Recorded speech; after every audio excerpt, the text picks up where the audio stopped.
Hey everyone, welcome to another random run chat. My mind is spinning like a hamster on a wheel because this is my second to last run before Oil Creek 100. I'm out doing 6 miles. I was hesitant about picking this trail just because it's a little bit technical and covered in leaves. So I didn't want to really risk rolling my ankle, but we'll kind of just see. I'll be careful. I'm going slow. It's just 6 easy miles with strides, and I did a warm-up. So I'm out here. I'm on mile 3, I think. I had a really big climb, so I got to the top. I had to my socks were eaten alive by my trail shoes.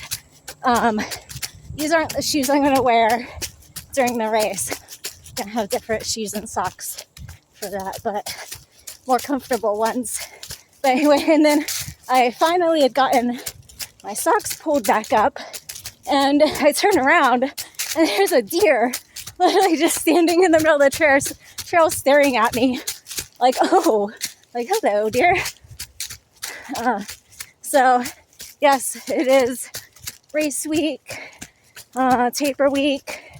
Everything's real good. I've had crew and pacer meeting, and then we were all messaging last night while I was doing a strength workout. Yeah.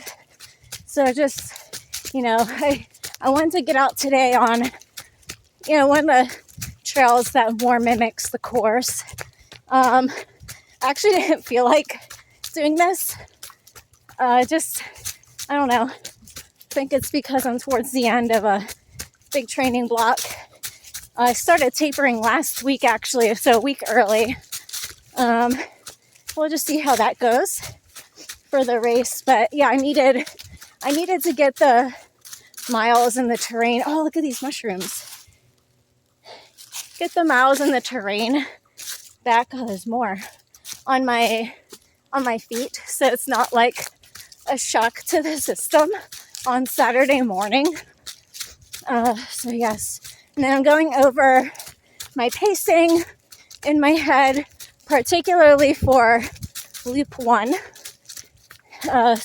So the course is 3 loops, about 50k distance each loop, and then loop 4 is a 7-mile loop. But don't let that fool you, because somewhere in like mile 90 something is a 1,000 foot climb. Like, okay. So that's a lot of fun. But anyway, mainly focusing on practicing my pacing for loop 1 and just staying slow, because if I screw up loop 1, the rest of the race will fall apart. So it's super important to know the course, know what you're doing, know the pacing. I've been walking up the hills because I'm going to walk the hills on loop 1. But yes, I just wanted to pop on, share a few things. I'm excited. I don't really have any anxiety. I think, like, if there's anything, it's like it's pressure is what I'm feeling, to just do things right and do things well. So pacing, nutrition, it's going to be hot. So it's going to be in the 80s. And, I'm okay with that. I've been doing almost all of my runs in the heat. It's actually in the 80s right now. It's funny. A little bunch of acorns are falling from the tree. Oh, they're gonna hit me if I don't move. All right. So I'm used to the heat, but making sure that I'm keeping up with the electrolytes and the hydration early and often. And then that can slow down a little bit as we get to the night. But yeah, just thinking about that stuff, thinking about mentally chunking down the race by loops and by sections. And I know how it goes.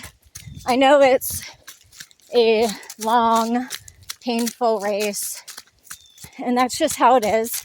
It's what you sign up for. So, and that's, you just gotta be patient. Run the mile you're in. Focus on the task beforehand. Not worry about the future loops. But I'll tell you what, on loop 2, I'll be excited to get to my pacers. So it's gonna be good. That's kind of all that's on my mind right now. But I hope that maybe you took something away from this video that you haven't quite thought of. Anyway, if you have any questions about 100 milers and mindset, mental toughness, that kind of stuff, different strategies for it, all that fun stuff to talk about, let me know. I'd be happy to chat with you real quick, and take care.